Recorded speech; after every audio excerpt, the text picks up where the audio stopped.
Vamos lá, meu nome é Gustavo Barbieri, eu vim aqui para falar sobre o Soleta, é um projeto open source, qual eu criei, participo até hoje e quero tentar motivá-los a pelo menos usar e, se possível, virem a ser um contribuidor do projeto. O objetivo do Soleta e dessa palestra é falar como que ele fechou o buraco que tinha de desenvolvimento entre eu, desenvolvedor, tentar atingir os objetivos do IoT, que é a internet das coisas. A gente vai falar aqui, primeiro eu vou falar um pouquinho sobre falar sobre os gaps, né? O que faltava, o que nos nossos estudos a gente percebeu que faltava. Muitas coisas já foram ditas até pelo Fábio ali na palestra do Minute. Falar sobre o Soleta, qual que é o overview dele, como que ele tenta preencher esses buracos que surgiram, explicar um pouco sobre os subsistemas do Soleta, como que ele atua, falar sobre o Flow-Based Programming, que ele vai vir decorrente aí da usabilidade, como que a gente chegou nele, por que ele ajuda, também algumas ferramentas que a gente desenvolveu para ajudar no processo. Então eu sou brasileiro, né, como todo mundo deu para perceber, só que essa palestra foi apresentada na Embedded Linux Conference na Europa, na Alemanha. Então é interessante falar. Eu comecei a programar muito novo, com 9 anos de idade eu comecei a programar. Então eu sempre tento analisar as coisas com os problemas que eu encontrava quando eu era novo e agora com a experiência que eu tenho, para tentar ajudar e não ficar numa coisa muito específica, muito difícil. Então eu acabo focando muito também na usabilidade das APIs, da interface com o usuário do meu software, no caso os outros programadores. Eu trabalho com embarcado desde 2005, comecei ali hackeando coisas do Maemo. Na época tinha outros sistemas, tablets, antes de vir o iPhone ali, mexi bastante com isso. Trabalhei no Instituto Nokia de Tecnologia em Recife, de 2006 até 2008, quando eu criei minha própria empresa, a Profusion Embedded Systems, que, como o nome diz, é uma empresa de sistemas embarcados, mais especificamente desenvolvimento de software, serviço de desenvolvimento de software para sistemas embarcados. Essa empresa, eu rodei ela de 2008 até 2013, quando a Intel Semicondutores comprou minha empresa e eu virei gerente de desenvolvimento da Intel de 2013 até o ano passado, quando eu saí novamente para reabrir minha empresa, que é uma coisa que eu gosto muito, é de atender o cliente, pegar um cliente que não teria toda a capacidade de executar o serviço de desenvolvimento de software e eu executo junto com ele. Exemplos passados, por exemplo, a Electrolux, a gente fez um refrigerador para eles que tinha um display gráfico na tela. A Electrolux é muito competente em desenvolvimento de refrigerador, compressor, só que o know-how deles, o desenvolvedor de software deles, é o cara que tinha que ser competente em tudo. Então ele tinha que fazer o software, o hardware e falar ali uma parte de mecânica também. O que é muito difícil, porque o software ficou muito especializado. Quando era apenas o microcontrolador, se tantos graus, abaixo liga o compressor, acima de tantos, desliga o compressor, era um software simples. Aí quando você quer um display gráfico com animação, rendering e comunicação também, começa a ficar muito complicado para 1, 2 programadores fazerem. Então a gente chega, aborda esse tipo de cliente e junto com ele a gente constrói. Eu não entendo nada de refrigerador, eles entendem tudo. Eu entendo muito de software, consigo fazer um design legal, uma arquitetura legal, implementação boa, a gente junta e entrega os projetos. Sou muito apaixonado por eficiência, então até na palestra primeira aqui dessa sala, falou sobre imagem médica, na minha cabeça já começa a pipocar, mas isso aqui dá para fazer mais rápido ou talvez mais eficiente, alguns cuidados que tem que tomar. E isso daí me levou a chegar dentro da Intel na área de IoT. Eu virei gerente de IoT e tinha um time grande, de umas 20 e poucas pessoas, para estudar IoT, ver os problemas e tentar endereçá-los, né, arrumar esses problemas. Que aí eu virei o arquiteto também, apesar de gerente, eu também exerci a função técnica, virei o arquiteto e o desenvolvedor inicial e original do projeto. Então, quais são os buracos, o que falta no desenvolvimento de IoT? Muita gente tenta considerar que a IoT é igual a embarcados, principalmente quem vende embarcados. A cabeça do cara fala, isso é uma palhaçada esse negócio de IoT, porque a gente já faz isso daqui é embarcado com comunicação, eu faço isso daqui no industrial faz 15 anos.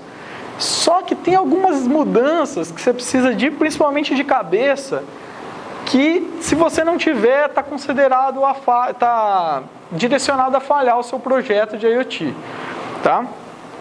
As soluções atuais também, além desse mindset, as soluções atuais que tentam endereçar a IoT são bem de um nicho. Exemplo, você vai pegar o Arduino.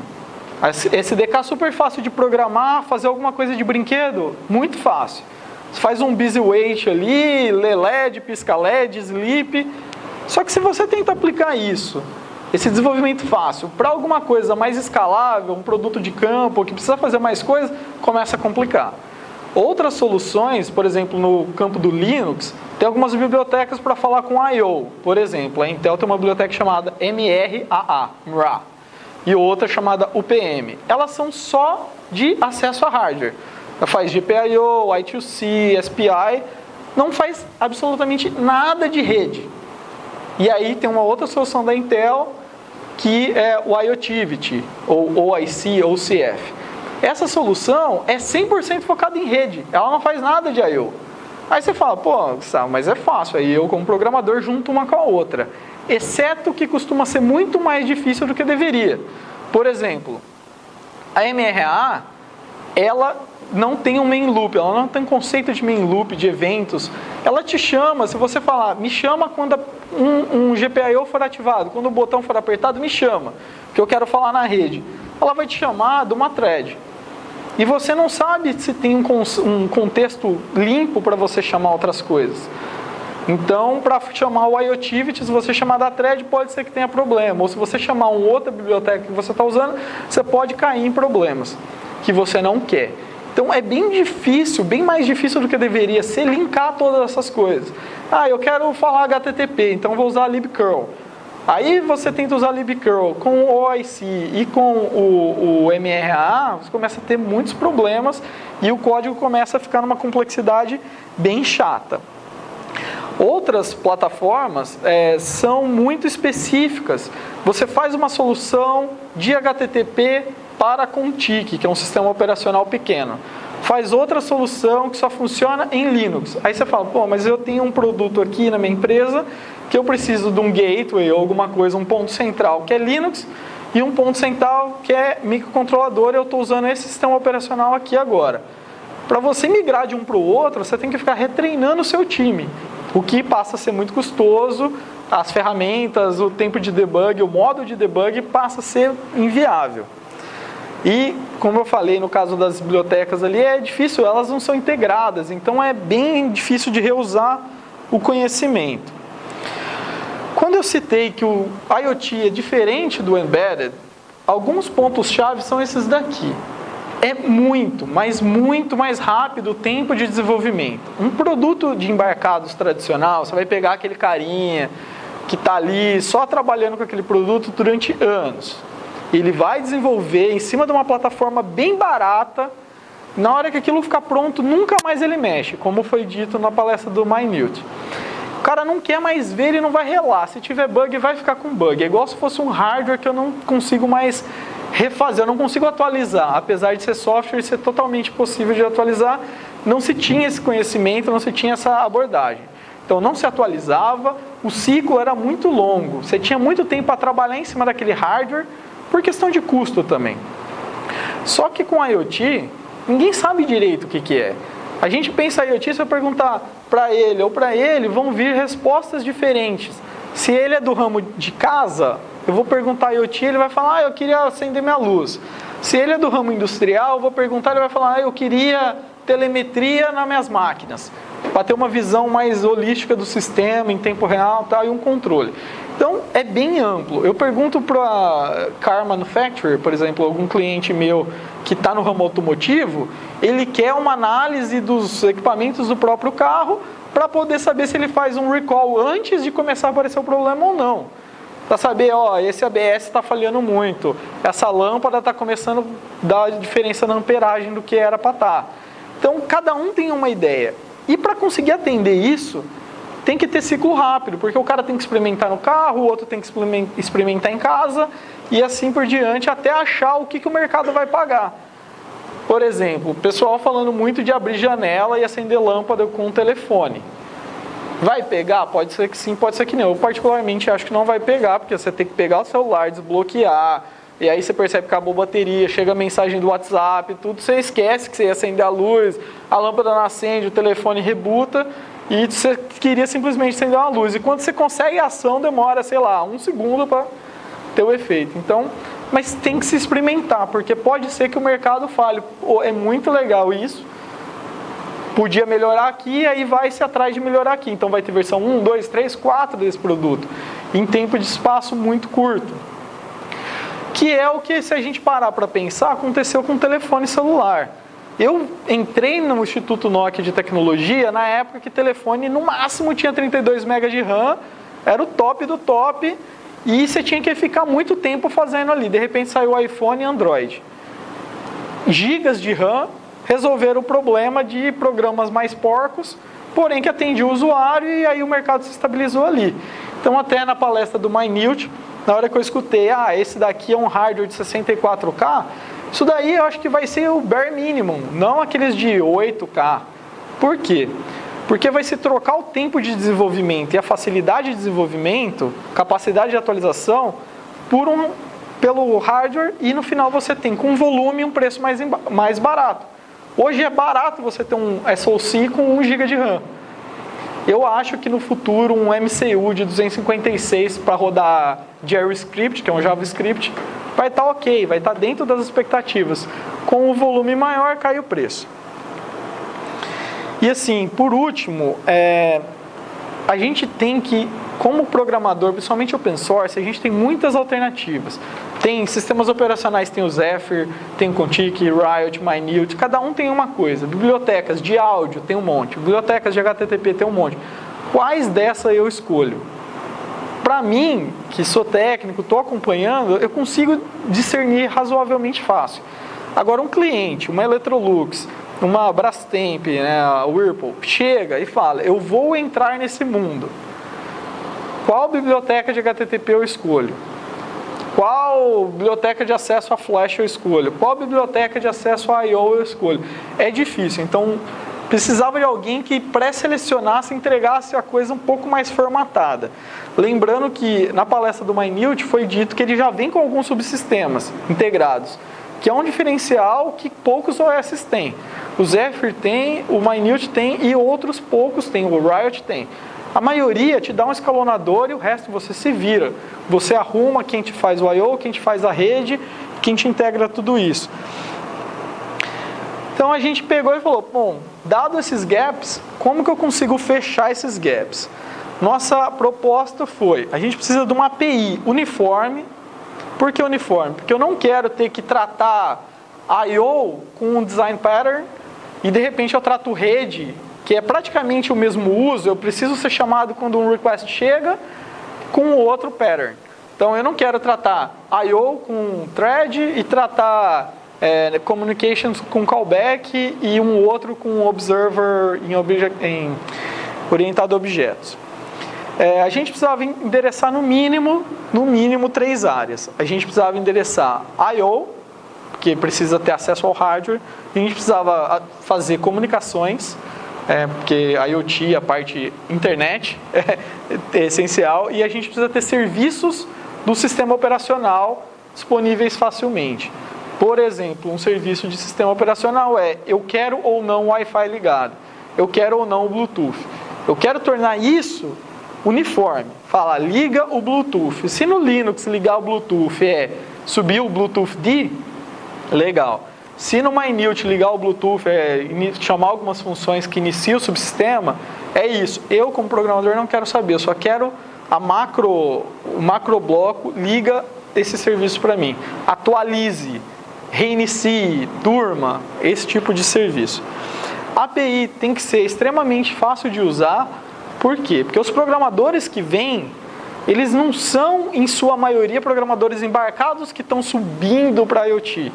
Muitos são programadores de telefone, de website, de web applications, que falaram assim, olha, esse é o novo mundo, essa é a nova fronteira, é ali que vai dar dinheiro. Desenvolver aplicativo não está dando mais tanto dinheiro. Onde vai dar dinheiro? Desenvolver IoT. Essa é o que se escuta no mercado. Então, como que eu atendo um cara que programava baseado em Stack Overflow? Ele vai no Stack Overflow, copia e cola. Quanto mais parecido for a API, ele consegue se virar. Quanto mais diferente for a API, menos ele consegue se virar. Então a API tinha que ser muito uniforme e de fácil uso para conseguir atender esse caso. E no nosso campo de vista, eu estava dentro da Intel, então colocando um contexto, a Intel faz processador grande, minoboard, multicore, e faz processadores pequenos, MCU. Tem como fazer uma solução que eu rodo o meu código, recompilo e rodo o meu mesmo código no Linux e no microcontrolador? Isso é uma coisa que a gente queria atender. E aí a gente criou o Soleta, que é composto disso daqui. Uma licença Apache, pelos mesmos motivos do Minute, é uma licença company friendly. Como todo mundo sabe, código de microcontrolador não existe linkagem dinâmica, é tudo estático. Então, se você jogar um GPL ali, ou LGPL, você ferrou com o projeto, porque está tudo sendo compilado junto. Não tem segmentação de memória, isso daí é inexistente nesse tipo de hardware. Ele tinha que ser desenvolvimento aberto de fato, ou seja, a gente não queria que é um code dump da empresa a cada 6 meses ou algum tempo. Todo desenvolvimento é feito aberto. A gente vai no GitHub, manda pull request, revisa e integra. Desde o primeiro dia, a gente começou com múltiplos OS. Não foi uma coisa, vamos fazer no Linux que a gente tem mais familiaridade e depois a gente vê um microcontrolador. Ou eu faço para microcontrolador e depois eu tento rodar isso daí no Linux. Eu dou um jeito. Não, desde o primeiro dia a gente começou com esses caras.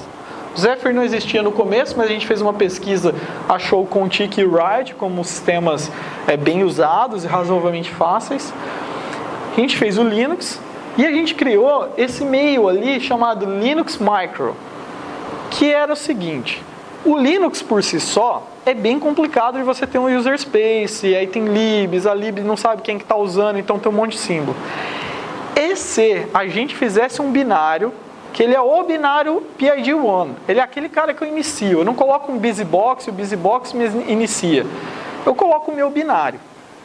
Se ele fizer as tarefas de serviço, eu já valido aquele OS Services, sobe o Bluetooth e ele se vira, sobe tal, o ART, ele se vira, fala com o Watchdog e ele se vira, e eu tenho um espaço de memória muito melhor para trabalhar. Então a gente conseguiu Linux em x86, 32 bits, de 300k. É muito? Mas tenta fazer um Linux user space tradicional, sem hacks, com 300k, que fala na rede, no caso o OIC. É bem difícil, então a gente fez. Tem alguns recursos muito legais. Ele consegue, por exemplo, atualizar, baixando via HTTP, ele consegue falar OIC, ele consegue subir as redes em IPv6 autoconf. Então, é uma solução legal. A gente também testou em várias placas, que algumas placas, particularmente a Intel Edison e a Galileu, elas têm uns problemas de PIN-MUX em user space. Em vez de ser um PIN-MUX na BIOS ou no firmware, ela é em user space e é chato. Então a gente já tentou endereçar isso desde o começo para ter uma plataforma que fosse bem escalável. E a gente, claro, também rodou em outras placas, como a Raspberry e a Atmel X Pro, que é uma que a gente rodava muito, muito bem. A gente fez um código legível, do zero, bonitinho, com formatação, coding style, orientado a objeto em C. Então é um código bem fácil de manter, bem fácil de estender. E eu particularmente vim de usar uma série de bibliotecas event-driven, que chama. Quando você tem um main loop, por exemplo, GTK, Qt, Node, todos esses caras, ele tem um loop que ele roda e chama funções. Então ele registra uma função e fala: quando der tal segundo, me chama. Quando não tiver nada para fazer, me chama. Quando chegar uma atividade de rede, eu dou um file descriptor, me chama. Isso daí é legal, porque você tem thread cooperativa, você tem tasks cooperativas. E não precisa de lock, é uma thread só. E, obviamente, isso escala para qualquer OS. No Minute pode ter múltiplas tasks, no Riot também. No Contic já não tem. Então, como que eu consigo ter corrotina ali, outras tarefas? Esse cara está falando HTTP e esse cara está falando OIC. Como que eu consigo fazer? Jogando tudo num baseline comum, que é orientação a eventos. Também a gente é modular. A gente usou o menu config do kernel, o kconfig, então você abre o menuzinho, tem infinitas operações lá com dependência. Você vai e fala, eu quero suporte ao ART, eu quero suporte a I2C, e aí vai até você ter o seu, só compilar e só ter no binário final o que você necessita. Olhando aqui e comparando com os OS em si, qual é a utilidade do Soleta, sendo que eu já tenho OS? Portabilidade. Então eu consigo desenvolver em Linux, testar em Linux, jogar no Minute. De placas também, porque o Minute não roda em todas as placas que o Contic roda, que o Zephyr roda. Então, em teoria, se tudo estiver portado certinho, você tem uma portabilidade de OS e, obviamente, de placa. E o mais, a parte filosófica. Isso faz o papel do user space do Linux. O user space do Linux não está tão preocupado com eficiência, ele está muito preocupado com usabilidade. O kernel do Linux já é muito mais preocupado com eficiência. No caso dos sistemas operacionais pequenos, tem-se que fazer várias APIs que não são tão legais de usar, porque você libera o cara rodar em um sistema muito menor. Só que aí você paga o preço da usabilidade. Então eu deixo o sistema ter essa decisão de ir para o lado pequeno. Do meu lado, eu estou colocando um overheadzinho. Então o cara paga um preço a mais, só que ele ganha usabilidade. Mas eu não posso aceitar esse custo. O Soleta, você pode fazer um módulo para o Soleta que fala direto a API nativa. E você ganha velocidade. Por exemplo, no Soleta a gente usa tudo no main loop. Então se eu for processar de PIO do main loop, eu estou enfileirando, esperando para executar. Eu não processo da interrupção. Eu preciso fazer um protocolo de rádio que tem que falar GPIO. Faça nativo. Então é essa a divisão. A gente é como se fosse o user space desses sistemas. É o application framework na linguagem do pessoal. Subsistemas são diversos, os 3 principais. Mas a gente tem também persistência, que no Linux simplesmente grava um arquivo, no outro sistema ele vai falar com a Flash, ou EEPROM, ou NVRAM, EFI vars no Linux. A gente integrou um módulo de Machine Learning, a gente não criou algoritmos de Machine Learning, a gente simplesmente integrou soluções existentes para serem fáceis de usar. Logging, parsing, crypto, worker threads, no caso do sistema threads nativas. O nosso sistema de input-output, ele é bem trivial. GPIO, Analog I/O, I2C, UART, PWM. Só que esses caras, a gente não espera que façam drivers em Soleta. Não é a ideia. A ideia é, eu preciso de um botão e esse botão é via GPIO. Legal, eu preciso controlar um motorzinho e tem um PWM ali. Mas o ideal é que drivers mais alto nível, preciso falar com LCD, eu preciso falar com rádio, isso seja um driver do sistema. Então ali embaixo tem. Nosso mantra é fazer a coisa no lugar direito. Um driver é para ser do OS. Ele vai conseguir fazer mais otimizado, mais gente, não só o Soleta, vai conseguir usar, e a gente se beneficia. Tá? A gente sempre chama o cara de um contexto limpo, a gente nunca chama de uma interrupção.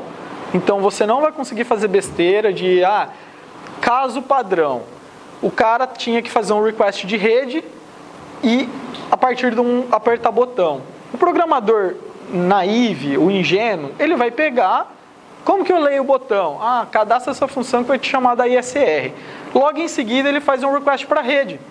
Só que isso não vai funcionar. Porque você está com interrupção mascarada, todas essas coisas, o cara não vai nem conseguir debugar, ele simplesmente fala, esse negócio não funciona. Então, no nosso caso, a gente faz toda a trick dentro da ISR, coloca numa fila, quando voltar para um contexto limpo, eu chamo a função dele e falo, olha, amigão, aqui você está seguro. Pode fazer o código que você copiou da Stack Overflow, que está 100% tranquilo. E assim, no Linux a gente usa o IIO, que é o Industrial I/O, que é um subsistema específico para eventos. O pessoal de drone estava usando ele, porque ele te dá uma precisão muito maior. Ele executa e preenche os buffers em kernel com prioridade alta e você simplesmente processa a coisa em mais alto nível. O Zephyr tem um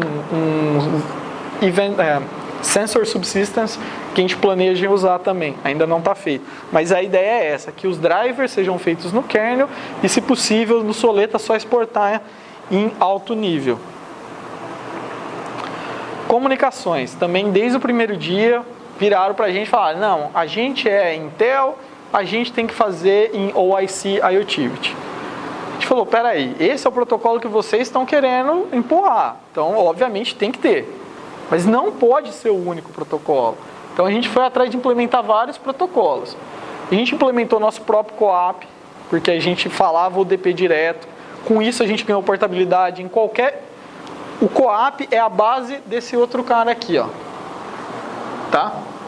Então a gente ganhava OIC em todas as plataformas que a gente tinha o DP, porque o nosso CoAP era implementado ali nativo, e a gente conseguia desempenho muito bom, consumo de memória muito bom, e também com isso a gente conseguiu analisar e falar, esses caras são protocolos diferentes, têm necessidades diferentes, mas a API não pode parecer muito diferente. Por que nesse cara eu registro um request com um vetor, nesse outro eu chamo uma função, nesse eu sou chamado num callback, que eu não recebo um contexto, nesse outro eu sou chamado num callback, que eu recebo o contexto. Então essas diferenças tênues que cada lib acaba tendo, impactam o usuário. Ele fala, nossa, agora eu estou programando HTTP no Linux, libcurl é desse jeito. Agora eu estou programando HTTP num outro sistema de outro jeito. Então a gente abstraiu e expôs uma API, a gente teve muita review de API, conforme implementava um novo protocolo, a gente ia atrás de revisar a API para ter ela com a mesma cara. Ela não é a mesma API, não é drop-in, muda o nome do new e você troca desses dois. Obviamente não, eles são diferentes, mas eles se parecem no código. Também OS Services, a gente tentou ser o mais alto nível, não expor tantos detalhes para ser possível de implementar em vários sistemas. No caso, Software Update. O que é um Software Update em alto nível? Eu quero ver se tem uma atualização, eu quero baixar a atualização e eu quero aplicar, instalar a atualização. Obviamente, alguns sistemas vão fazer isso transparentemente. Tudo bem. Tem atualização? Não. Baixa não vai ser executado, mas é void. E apply também é void. Eu estou no Linux. Linux eu posso usar o package-kit. O Linux eu posso usar o apt-get. No mynewt eu posso chamar a primitiva do OS que vai falar com o bootloader para aplicar. Então é isso. Do ponto de vista meu, eu sou o programador do aplicativo, da aplicação do produto, eu quero falar, ver se tem atualização. E a implementação embaixo eu não quero muitos detalhes. Serviços que seriam coisas ortogonais ao sistema, Bluetooth, Wi-Fi, outros módulos que você liga e desliga em runtime. Power supply, eu estou na bateria ou eu não estou? Eu estou recarregando ou não estou? Qual é o nível da bateria? São coisas bem simples, só que todos os sistemas são muito diferentes. Tarefas do tipo, o cara apertou o botão por 5 segundos, reinicia. Tá, reiniciar é o quê? No Linux eu chamo reboot, mas se for se estender eu chamo systemctl ou falo via dbus. Então, isso tudo é coisa que a gente queria uniformizar. Também, Connection Manager, me lista os access points, no caso de ser um Wi-Fi. Me lista os pontos de conexão, pode vir um Ethernet, pode vir um Bluetooth. Tudo isso a gente queria deixar abstraído e comum. Também temos outros subsistemas. Temos sistema data type para ajudar ali, a famosa lista ligada, essas coisinhas que se nunca fornece fácil para a gente. Login, para você colocar mensagem de log com nível, filtrar o que vai ser mostrado e filtrar o que vai ser compilado. Então eu posso compilar meu aplicativo e falar, arranca fora todas as mensagens de debug, mas deixa de warning, deixa de error. Parsers, a gente fez os parsers, no caso o JSON, com muito cuidado, não aloca memória, não invade memória, a gente faz tudo usando slice da própria memória de entrada, para não ter problema. A persistência, a gente fez algumas ali, você pode fazer no Linux, falar via EEPROM, via EFI vars ou via arquivo, tanto faz, você passa o nome, escolhe na hora de compilar e a coisa simplesmente acontece para você. Worker threads, eu preciso rodar um processamento de imagem. Então, no caso do Linux, ele vai criar uma thread. Nos outros sistemas, ele vai falar, não tenho disponível isso daqui. Mas no Linux é pthread create. No mynewt é uma outra chamada, no Zephyr é outra. Então, ele consegue fazer, ele roda a função na thread, terminando, ele passa para a thread principal e te notifica do resultado. Então, essa parte... A gente tem crypto, a gente também tinha message digest, por exemplo, eu preciso calcular um SHA ou um HMAC para fazer autenticação, fazer validação. Tem também isso, de novo, não implementamos os algoritmos, a gente só implementa a camada igual. No Linux ele vai chamar kernel API ou OpenSSL para calcular o SHA.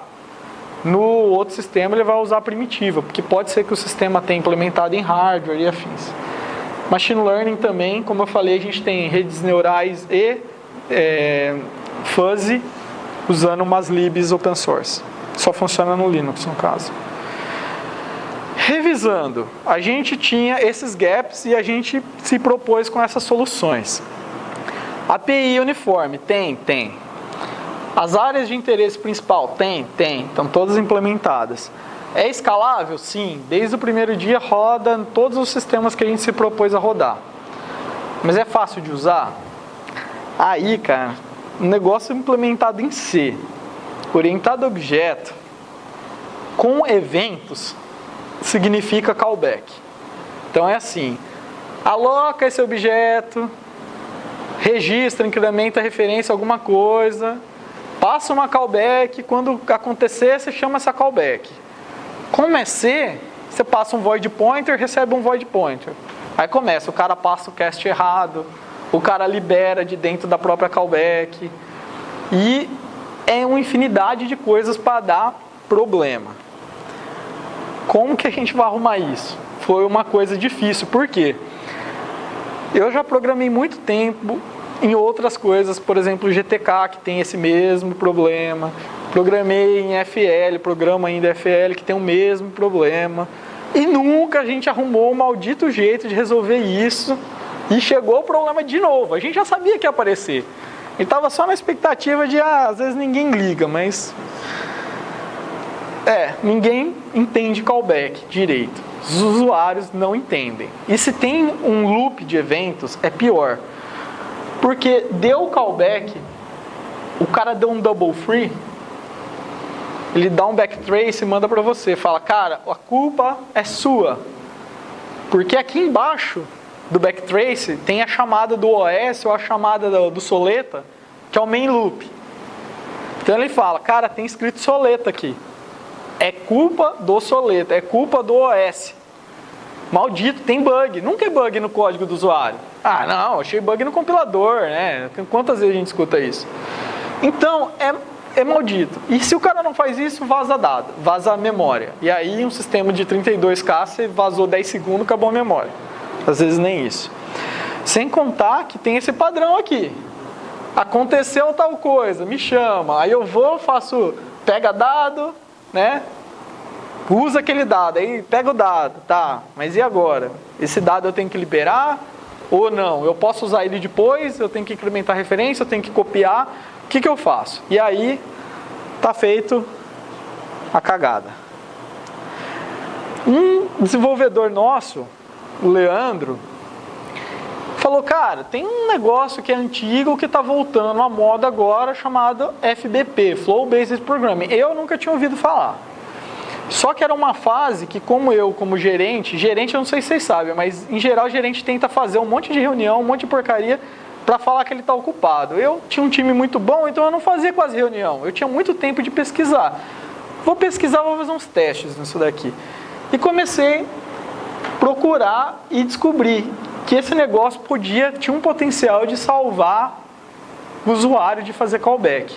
E foi o que aconteceu. Então, ele é simples. ele evita a callback no lado do usuário e passa ela para um core, o FBP Engine Running Network. Cada sistema chama de uma coisa. Mas pensa aqui, ó. Esse desenho, ele é um Flow-Based Programming, ele é válido, tá? E ele é muito fácil de entender. Parece até programação visual, né? Então, eu tenho um dial, um botãozinho. Esse botão me especifica quanto tempo que é para piscar o LED. Famoso Hello World que pisca o LED. Então, você tem o dial está ligado na persistência, ou seja, eu quero salvar para quando eu ligar meu device de novo, ele vai usar o novo valor. A persistência, eu quero alimentar o dial de novo, porque esses dials, eu estou falando daqueles digitais, que ele sobe e mostra 10. Aí você roda e ele escreve 20. Então, na hora que você reinicia, ele não tem um valor intrínseco dele, ele não salva, você tem que salvar e alimentar ele. Então, persistência alimenta o dial. Você também pode controlar esse intervalo via HTTP. Então, chegou no HTTP, ó, eu quero mudar, piscar o LED para outro tempo. Ele tem que salvar e tem que atualizar o dial. Então, isso daqui, em C, para fazer na mão, é chato. Tá? Se alguém quiser se aventurar, pode fazer. Conforme você vai adicionando mais coisas, mas além de HTTP, eu quero OIC. É chato, porque para alimentar de volta o HTTP é uma chamada, para alimentar de volta o OIC é outra chamada, e aí começa a ficar muito chato de você manter esse código. Só que aqui é uma seta. Eu não sei o que essa seta faz, mas está entrando na porta ali, faz tudo que eu espero. Mas eu não sei qual é a chamada, não sei se ela precisa de memória ou não, se eu preciso dar um get ou não. Tudo que eu quero é, dado esse bloco aqui que me fala qual o valor, eu configuro o timer, e o timer, toda vez que ele expirar, ele faz a ação, que no caso é piscar o LED. Certo? Muito fácil de entender. Não tem new, não tem free, não tem callback. Então meu olho brilhou, falei, acho que achei a solução. Mas vamos ver qual que é dessa implementação. Procura. A implementação original é muito antiga, de 1970, foi usada em alguns bancos. Por quê? Por causa desse ponto aqui. Cada componente, cada caixinha dessa chama componente. Cada caixinha dessa é um componente. Ela é uma caixa preta. Eu não sei como ela está implementada, aonde ela está implementada. Ela pode ser um outro processo na mesma máquina, ela pode ser uma outra thread, ela pode ser uma função, ela pode ser uma máquina remota. Tanto faz. Ela está só definida em termos da porta de entrada e de saída. Então você pensa, é um objeto, como se fosse em C++, que em vez de ter métodos, você tem portas. A porta de saída seriam eventos, signals, ou chamem como quiser. E a porta de entrada seria método. Então, chama um método, configura tempo. É uma porta de entrada, configura tempo. Começou, e tudo que você trata são esses pacotes de informação, que é o dado. Que dado eu mando na porta? O que trafega naquela setinha? Tá? Começou a ganhar muito espaço na internet, porque o pessoal não sabe programar direito, também dá esses problemas. Então, tem abordagem open source aqui no Flow, mas o Facebook, Google, Microsoft, todos eles têm um modo de você fazer essa programação alto nível.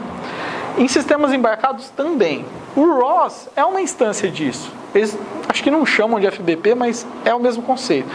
Microflow, uma implementação bem legal, porém limitada, por isso a gente não usou ela. E o Node-RED é para embarcados. Mas é em Java, JavaScript, é pesado pra burro. Então a gente falou, não dá para usar esses caras. ROS também, quem já viu sabe que é doída a API. Multimídia também é muito assim. Multimídia a gente fala de pipelines. Então a Apple tem esse Quartz, que você pega a imagem, passa ele no filtro grayscale, passa no filtro de detecção de face e assim vai. De streamer, que é uma parte de eu pego a entrada da rede, passo num decoder, passo num filtro, passo não sei o que e mando para a tela. Então é um pipeline. Então é legal. O nó ser um black box é legal porque é extremamente simples a interface. Eu não tenho herança múltipla, eu não tenho nada, eu não tenho métodos com parâmetros diferentes. Eu tenho portas, cada porta recebe um information packet. O que é o information packet? Tanto faz, isso é aberto.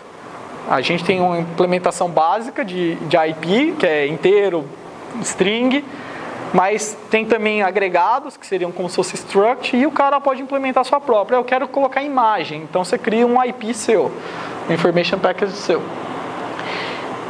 Praticamente era para ser, originalmente a ideia é que eles sejam completamente desacoplados. Só que assim, em alguns casos, a realidade se mostra que você faz um que compartilha uma global, por exemplo, um HTTP server. A gente põe que um nó é um endereço a ser servido, certo? Obviamente, para servir 10 endereços, você tem 10 caixas, só que todas elas compartilham a mesma porta no sistema operacional e o mesmo servidor HTTP no sistema operacional. Então elas têm algum acoplamento ali embaixo, mas a princípio elas são bem desacopladas em cima e completamente independentes. Essa é a ideia. Isso torna muito fácil de otimizar o tamanho do código. Porque eu vou fazer um serviço, eu tenho as portas. Eu consigo saber quais estão sendo usadas pelo gráfico. Eu sei, esse cara está sendo ligado nessa porta. Esse não está, então eu posso colocar um if-def, eu posso arrancar aquela função automaticamente, sem ter que ter uma entrada explícita, outra entrada do usuário. Eu já consigo dar uma entrada a saber. Muito fácil. É fácil de paralelizar. Eu preciso colocar esse cara em outro core, eu preciso colocar esse cara em outra máquina. É muito fácil, porque eu mantenho a entrada e a saída, mantenho esse protocolo e o que está ali dentro, tanto faz. Isolar, então também um pedido que vinha muito para a gente era, mas eu quero isolar, esse bloco aqui eu falo com o meu sistema proprietário e eu quero isolar. Eu quero só o usuário que tenha segurança, legal. Então você passa isso daqui via Unix Socket no Linux, por exemplo, põe SE Linux, põe SMAC, controla o acesso ali, faz as coisas que você tem que fazer autenticado em C, onde for, como se fosse uma caixa preta e devolve para o usuário. Passou, não passou, eu tomo aqui o valor. Dá para implementar em vários modos, inclusive no Event Driven, que é o que a gente usa. Então casou muito bem. E assim, o usuário só coordena o que existe e quem está conectado em quem. Eu vou mostrar um exemplo mais concreto para frente. Aqui. Nesse caso, eu estou mostrando a linguagem que a gente usou, que é uma linguagem padrão chamada FBP, .fbp, que é só para especificar mais fácil, tá? Mas isso não é lido no MyNewt ou no Zephyr. Isso daí gera um código em C, que é exatamente isso daqui. Ó. Isso daqui é uma tabela, tá? Nome, ponteiro para a classe, ponteiro para o struct de opções, que a gente gera uma opção em C disso daqui, então a gente sabe que isso daqui é uma string, isso daqui é uma string, isso daqui é um número, a gente gera uma struct certinho em memória. A gente cria esse ponteiro e aí fala, esse cara é o 0, esse cara é o 1, esse cara é o 2, esse cara é o 3, esse cara é o 4. Aqui eu tenho dial, porta out, então dial é o 0, então eu falo o 0, porta 0, vai para o número 2, porta 0. Então é como se fosse uma matriz, que é uma droguinha de uma array super simples. Não tem jeito de dar pau, não tem jeito de vazar memória ali. E assim, é muito fácil de otimizar, por isso que consegue rodar em sistemas pequenos. Idealmente a gente teria um visualizador, um editor gráfico aqui todo bonitinho, aqui, até com setas coloridas, mas a gente não tem, isso daí não está feito.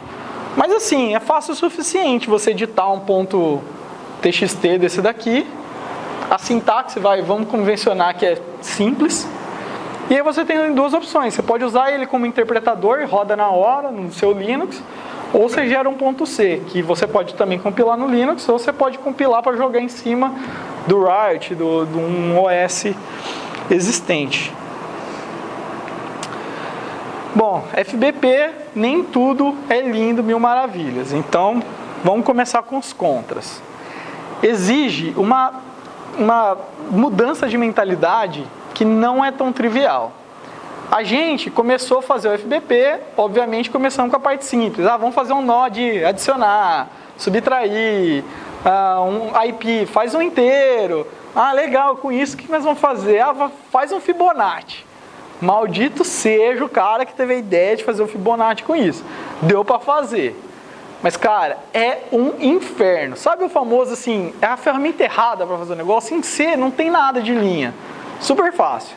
Agora, em FBP, é extenso, é difícil de fazer certo. É um saco. Por quê? A ideia não é você fazer tudo em FBP.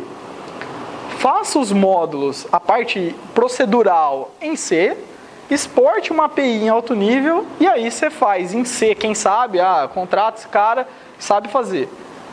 E o usuário, aquele que a gente quer atender, que só quer falar, quando chegar pacote da rede, faz tal coisa, ele faz naquilo.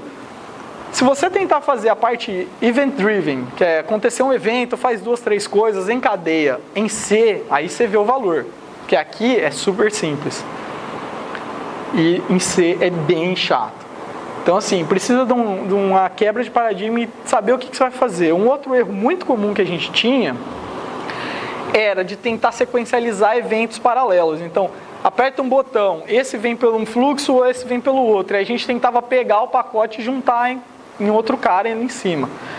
Só que cada um desse, a caixa preta não te garante que ela tenha um tempo para sair o pacote dela. Ou se você coloca mais caras, na nossa implementação, por exemplo, se atrasa o pacote. Então, como se tivesse roteador. Você passa no roteador, atrasa um pouquinho. Então, não existia garantia que os pacotes saíram ao mesmo tempo, eles vão passar em redes diferentes e vão chegar no mesmo lugar ao mesmo tempo. Não tem essa garantia. Em nenhum FBP tem, e depende muito da implementação. Então, a gente caiu várias vezes nesse erro, até aprender. Não, cara, não programa em C em FBP, programa em FBP em FBP. Mas, assim, foi impressionante que isso era com a gente, que é programador velho, C. Com o programador mais novo, em faculdade, a gente não viu tanto esse problema. Então é legal, com o programador novato, funciona bem. Para usar bibliotecas externas, você precisa criar um nó, não brota um nó lá, aqui não brota esse cara aqui, myActionType, não, isso daqui não brota.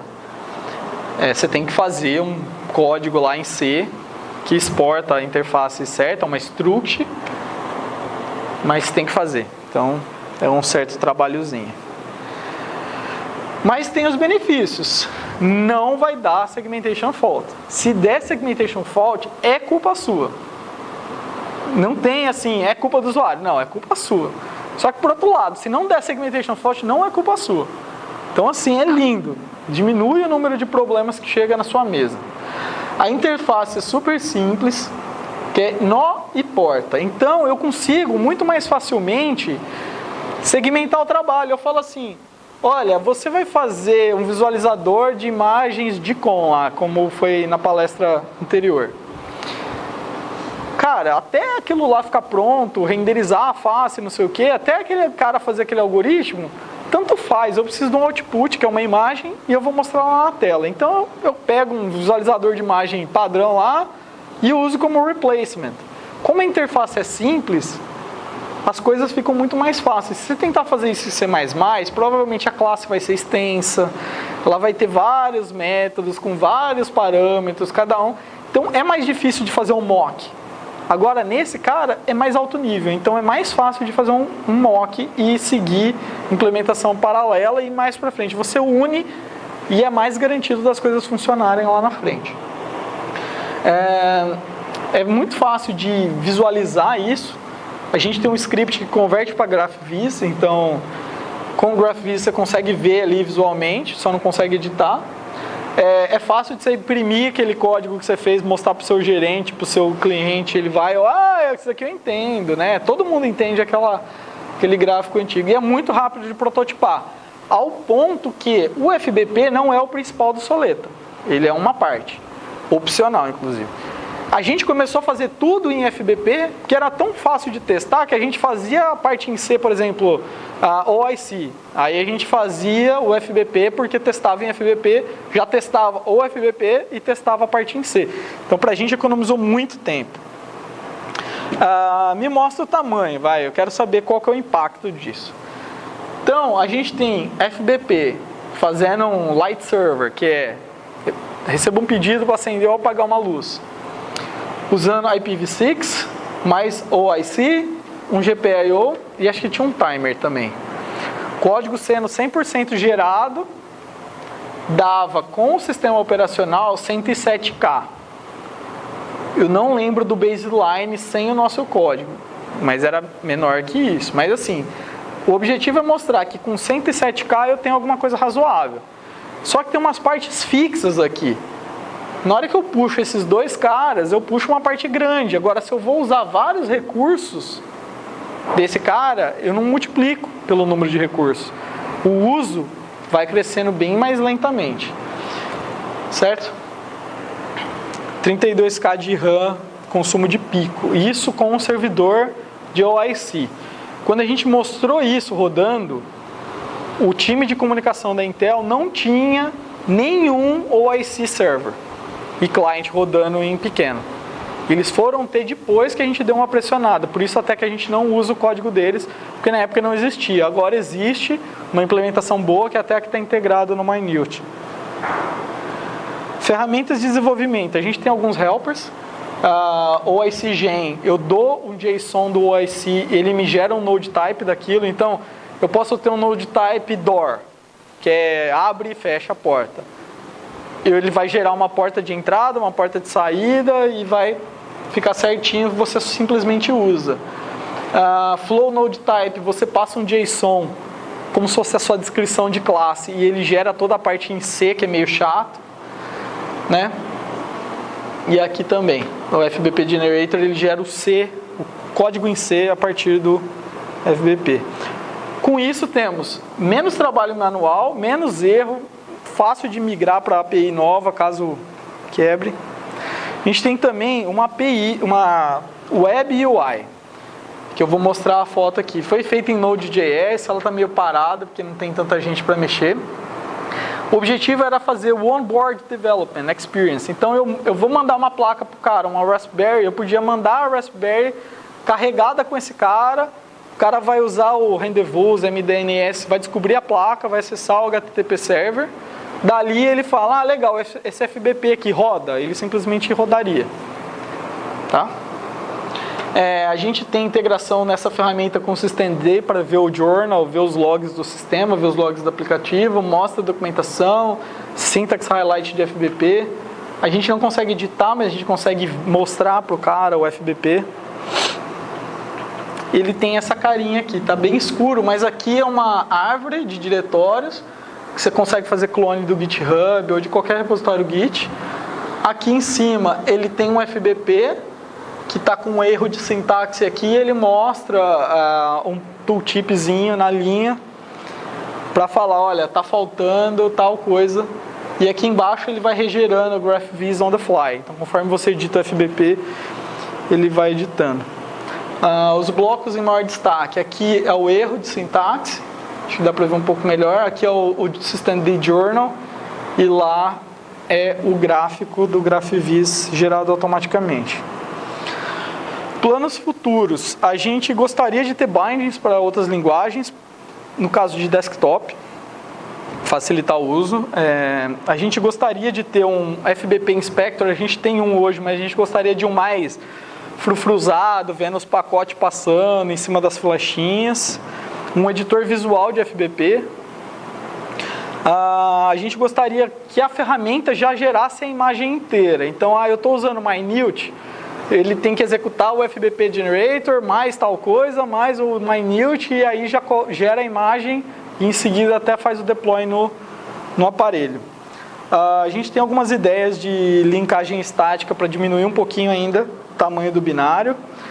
Usar mempool para objetos de tamanho fixo, como node lista, alguns requests. Um port para a plataforma ESP, que é a mais barata e mais acessível a todo mundo. Nem todo mundo tem uma Edison, uma placa mais cara em casa. E fazer o que a gente chama de metatypes, que eu não passei aqui, mas é legal. A ideia é que ele gera o type para você on the fly. Seja gerar para compilar ou gerar em RAM. E a gente está procurando mais maintainers. Desde quando eu saí da Intel, a gente está tentando dar um suporte, mais com revisão, mas como a empresa é pequena, ainda a gente está correndo com as coisas essenciais da empresa.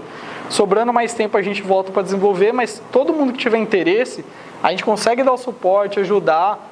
Eu quero fazer um port para MyNewt, eu quero fazer um port para ESP. A gente dá esse suporte, a gente ajuda. E é isso aí. Perguntas? Uma pergunta aí, quem tem uma pergunta? Vamos ver. Patrick, pergunta aí. E a integração com o Breeze? Então, o Breeze, ele viria... O Breeze, para quem não sabe, era uma plataforma da Intel que ajudaria a fazer essa parte aqui, ó. Eu falaria com o Breeze, falando assim, Breeze, tá aqui meus FBPs, me gera a imagem. Aí ele fala, legal, eu estou fazendo para Zephyr, para Linux, não sei o quê, eu gero executando essa série de comandos, resultado final está aqui sua imagem. Então, o Breeze parou lá na Intel e a gente não tem um Breeze para integrar, então ficou meio assim. Alguma outra pergunta? Na verdade, eu queria programar isso aí sem usar o FTP. É 100% possível. Tá? E a outra coisa, duas comentários que eu ia fazer tem um cara chamado Nick Case tem um cara bem conhecido no open source que está fazendo um negócio chamado, acho que é Blockly, se eu não me engano, que é aqueles blocos que você tem ali, só que editável. Então você pode puxar as flechas e coisas assim scriptável. Então, tipo, eu acho que seria... Esse é o editor visual ali que a gente gostaria muito de ter.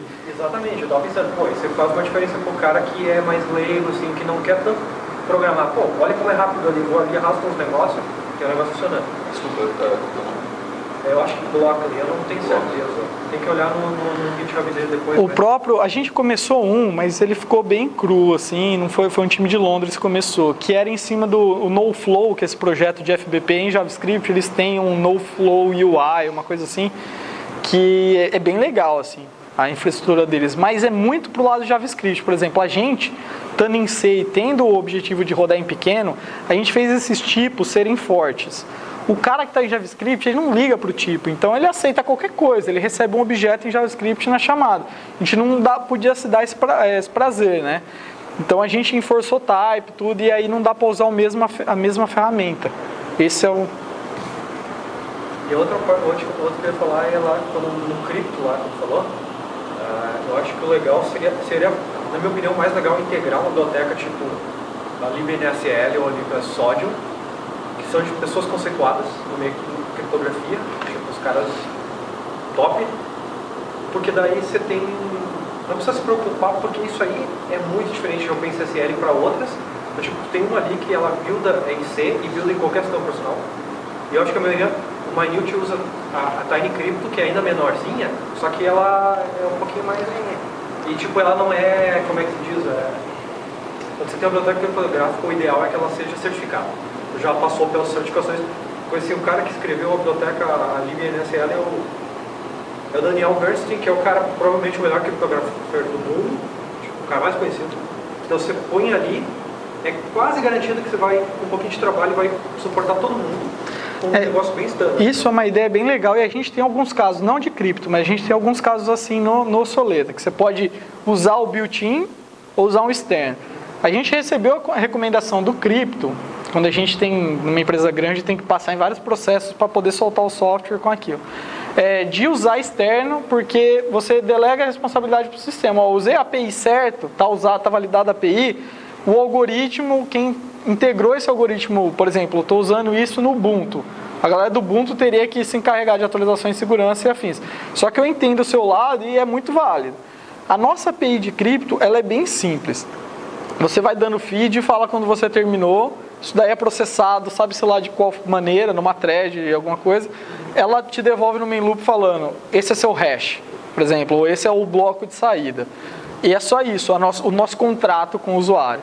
Ela não tenta ser uma API 1 para 1 em cima do OpenSSL. Então ela é fácil de se implementar em vários OS. No Linux, por exemplo, a gente tem duas implementações.